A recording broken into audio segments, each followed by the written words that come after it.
Hello, good morning, students. In the last few classes, I have given you two video and few notes, PDF files. I hope now you are familiar with the term Constitution, federalism, separation of power,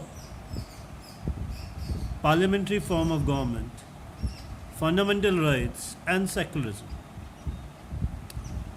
In this video, in this clip, I am going to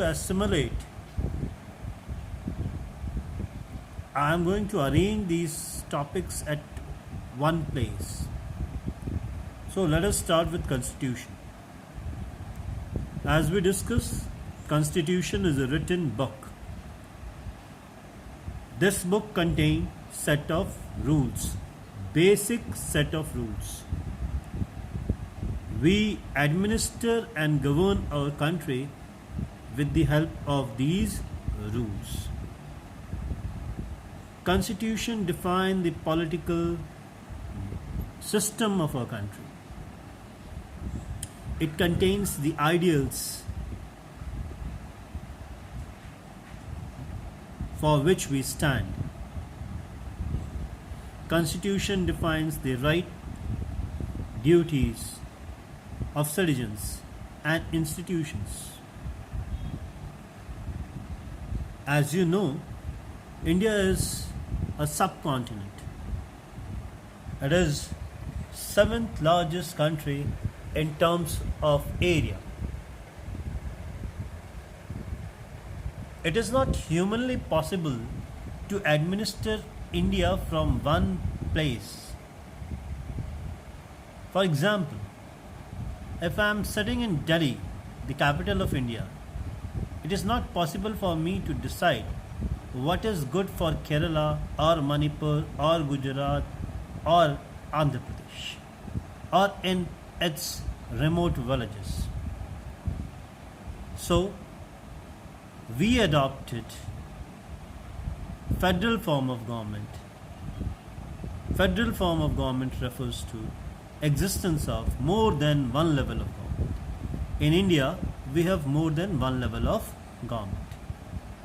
We have three levels of government: union government, state government, and local government. Union government for the whole country, which discuss and deliberate upon subjects which are important for the nation, such as banking, currency, foreign affairs, defense, etc.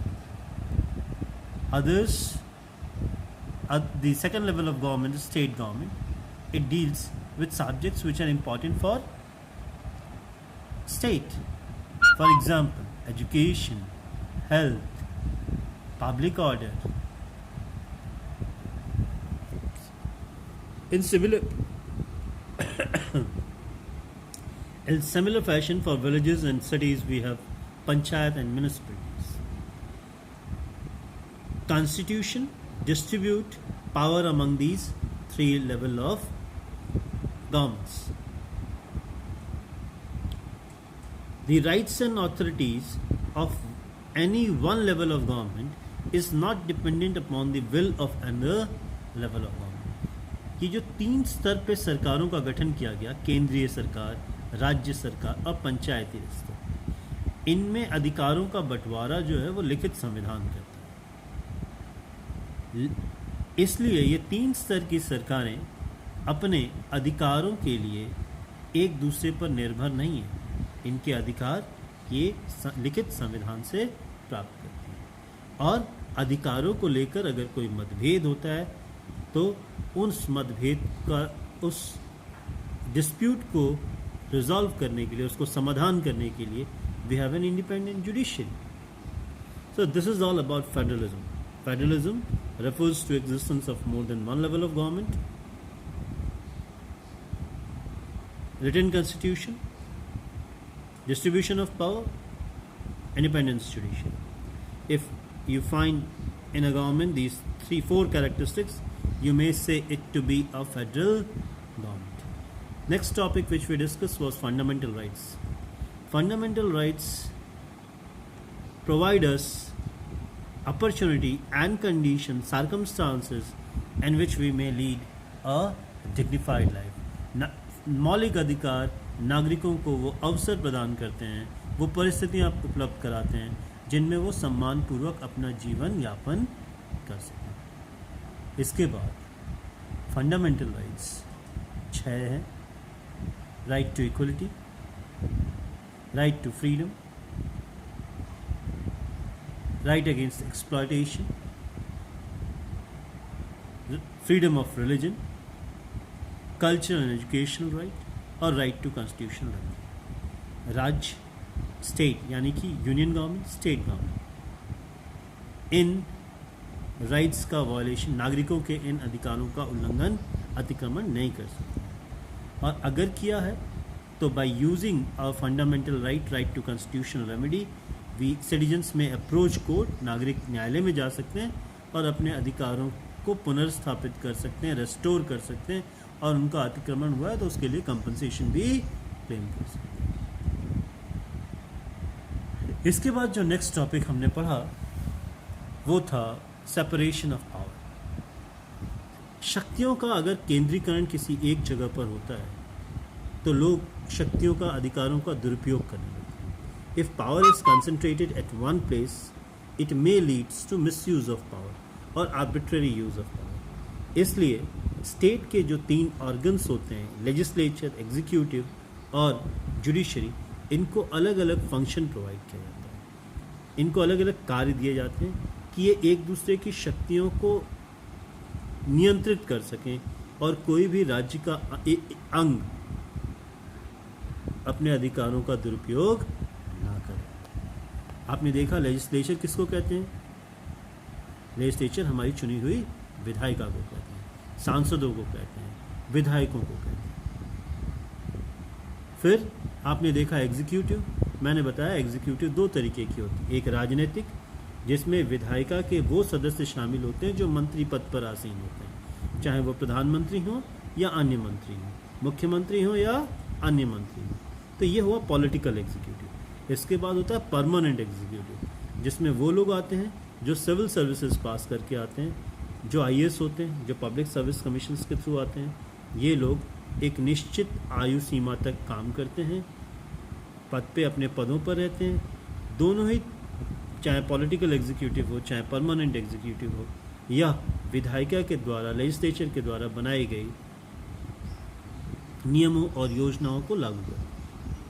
इसके बाद अंतिम है judiciary. ये देश में न्यायपालिका की व्यवस्था है। न्यायपालिका की जो व्यवस्था होती है वह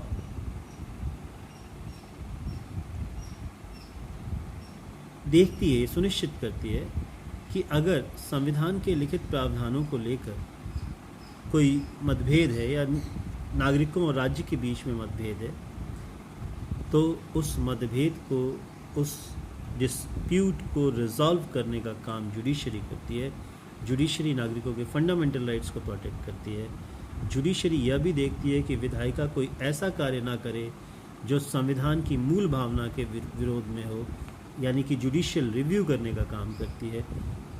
जुडिशरी यह भी देखती है कि एग्जीक्यूटिव नियमों का पालन करे। इस तरीके से हमने देखा सेपरेशन ऑफ पावर वो डॉक्ट्रिन है जिसके द्वारा स्टेट के जो 3 ऑर्गन्स हैं उनको 3 डिफरेंट फंक्शंस प्रोवाइड किया जाता है कि वो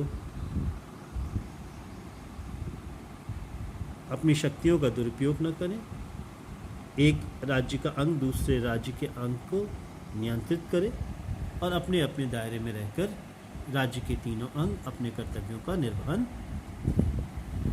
इसके बाद जो नेक्स्ट टॉपिक है वो है सेक्युलरिज्म। बच्चों, आप जानते हो राइट टू इक्वलिटी, यानी कि यह देश किसी के साथ भी उसकी जन्म, उसकी भाषा, उसके जन्म स्थान, उसके लिंग, उसकी जाति के आधार पर उससे भेदभाव नहीं करे।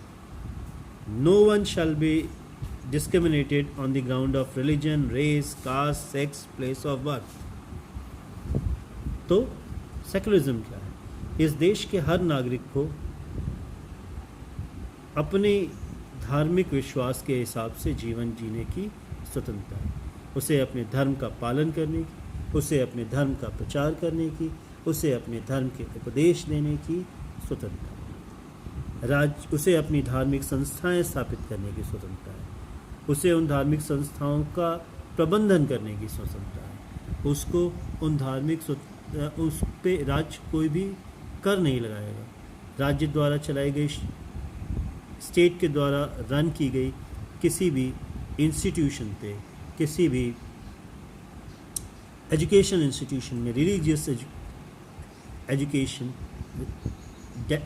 जानबूझकर दूसरे को नहीं दी जाएगी, दूसरे धर्म के अनुयायियों को नहीं दी जाएगी। तो ये हुआ सेकुलरिज्म। राज्य किसी भी एक धर्म के ऊपर कोई कर नहीं लगाएगा। फिर जो नेक्स्ट टॉपिक है वो है parliamentary form of government. Democracy की जो मूल भावना है वो यह है कि सरकार लोगों के कंसेंट से फॉर्म, लोगों की सहमति से सरकार बने। अब हर व्यक्ति से जाकर सहमति लेना तो संभव नहीं है, इसलिए जनता, सिटीजन्स अपने प्रतिनिधियों को चुनते हैं और चुने हुए प्रतिनिधि सरकार का गठन करते हैं। Citizens elect their representatives and elected representatives form the government. This type of government is called parliamentary form of government. Parliamentary form of government में जो रियल पावर वेस्ट होता है वो पार्लियामेंट में होता है, संसद में होता है। जिस दिन सरकार को उसका संसद में बहुमत नहीं रह जाता है, उसका विश्वास खो देती है, सरकार अपने पद पर नहीं रह जाती। तो इस तरीके से हमने पार्लियामेंट्री फॉर्म ऑफ गवर्नमेंट को देखा, सेकुलरिज्म को देखा, सेपरेशन ऑफ पावर को देखा, फेडरलिज्म को देखा और फंडामेंटल राइट्स को देखा। बच्चों, अगली क्लास में हम restoration of democracy in Nepal, movement for restoration of democracy in Nepal, Nepal में लोकतंत्र की स्थापना के लिए जो आंदोलन चला उसके बारे में मैंने अभी तक जो पढ़ाया था उसको आपको रिवाइज करने की कोशिश की, एक जगह पर लाने की कोशिश की इस क्लास में। उम्मीद करता हूँ आपको समझ में आया। आप को कितना समझ में आया इससे मुझे अवगत करें। Please let me know whether you understand or not. I hope you all are enjoying your holidays. घर में हैं, सुरक्षित रहें, माँ बाप की बात मानें, भाई बहन के साथ प्यार से रहें। ये समय बहुत कम दिन के लिए हमें मिलता है, इस समय का आनंद। Till then, see you. Bye.